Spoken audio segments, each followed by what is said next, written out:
അന്തരിച്ച പുഷ്പന്റെ മൃതദേഹം വിലാപയാത്രയായി തലശ്ശേരി ടൗൺ ഹാളിൽ എത്തിച്ചു.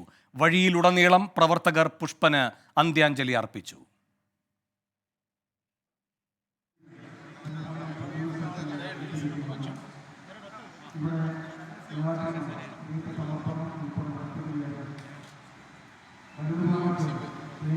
അരുൺ പാറയ്ക്കൽ കൂടുതൽ വിവരങ്ങളുമായി ചേരുന്നു. അരുൺ, എന്തൊക്കെയാണ് വിവരങ്ങൾ?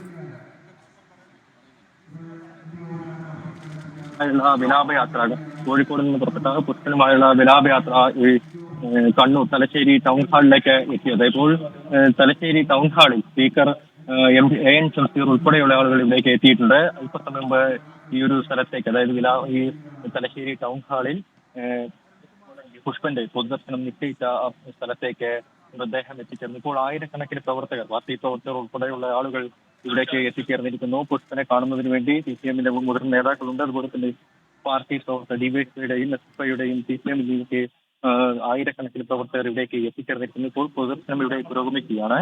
ഇനി അല്പസമയത്തിനകം തന്നെ കണ്ണൂർ കൂത്തുപറമ്പ് ഈ രക്തസാക്ഷി മണ്ഡപത്തിലേക്ക് 1994 നവംബർ 25-ന് വെടിവെപ്പുണ്ടായ സ്ഥലത്ത് രക്തസാക്ഷി മണ്ഡപത്തിനടുത്തേക്ക് പുഷ്പന്റെ മൃതദേഹവുമായി നീങ്ങും. 1 മണിക്കൂറാണ് ഇപ്പോൾ ഇവിടെ തലശ്ശേരി ടൗൺ ഹാളിൽ പൊതുദർശനം നിശ്ചയിച്ചിരിക്കുന്നത്. അതിനുശേഷമായിരിക്കും ചൊക്ലി രാമവിലാസം ഹയർ സെക്കൻഡറി സ്കൂളിൽ പൊതുദർശനം ഉണ്ടാവുക. അതിനുശേഷം വൈകിട്ട് 5 മണിയോടുകൂടി മേനപ്പുറത്തെ പാർട്ടി ബ്രാഞ്ച് കമ്മിറ്റി ഓഫീസിന് മുൻവശത്ത് പുഷ്പന് വേണ്ടി പാർട്ടി വില കൊടുത്തു വാങ്ങിയ ഭൂമി സംസ്കാരമുണ്ടാകുമെന്നാണ് അറിയിച്ചിരിക്കുന്നത്. ഇപ്പോൾ ഇവിടെയുള്ള പൊതുദർശനം, തലശ്ശേരി ടൗൺ ഹാളിലുള്ള പൊതുദർശനം പുരോഗമിച്ചുകൊണ്ടിരിക്കുകയാണ്.